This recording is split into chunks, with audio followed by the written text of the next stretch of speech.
So ayan guys, so nandito tayo ngayon sa Alaminos City, Pangasinan. Dadaan tayo ng bypass road para makabili ng pasalubong ayan, sa mga turista na galing ng Western Pangasinan. For example, Alaminos, Bolinao, Anda, Bani, Agno. Ayan. Meron pa ba ako nakalimutan? Ayan, Bolinao. So yung mga guests natin, mga bisita or ano na galing doon na namasyal pag uwi nyo at medyo maaga pa naman, pwede kayong dumaan dito sa bypass road kung saan madadaanan nyo yung palengke.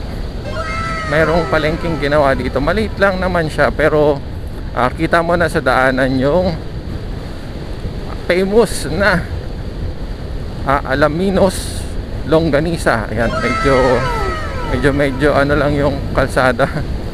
Medyo marap road. Pero ayan.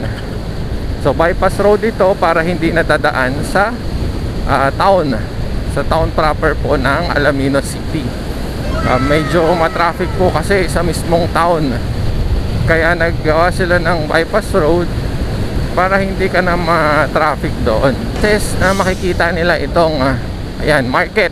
Nakasulat EJR Wet Market. So dito sa EJR Wet Market, nandito ang mga famous nating longganisa. Ayan. Ayan, dito kay ate. Ayan, bumili. So yung maliliit nila dito ay 60 pesos ha? Dalawa lang yung bibigay ko doon.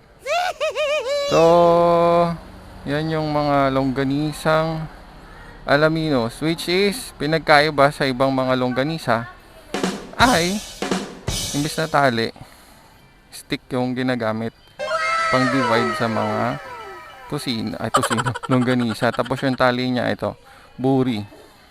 Yan. So yun yung difference niya sa ibang longganisa. 60 itong maliit, 90 yung medyo malaki. Ito. Yan.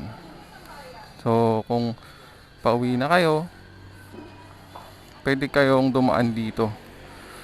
Yan, sa bypass road. Pag galing kayo dun sa Bolinao, Agno, Bani. Yan. Ano yung kulay pula? Matamis. Yung isa, yung light brown. Ay, yung dark brown. Yung dark brown daw po. Yung makulay pa doon sa Karesin po. Iba lang kulay. So, meron silang sweet. Tapos yung isa much sweeter.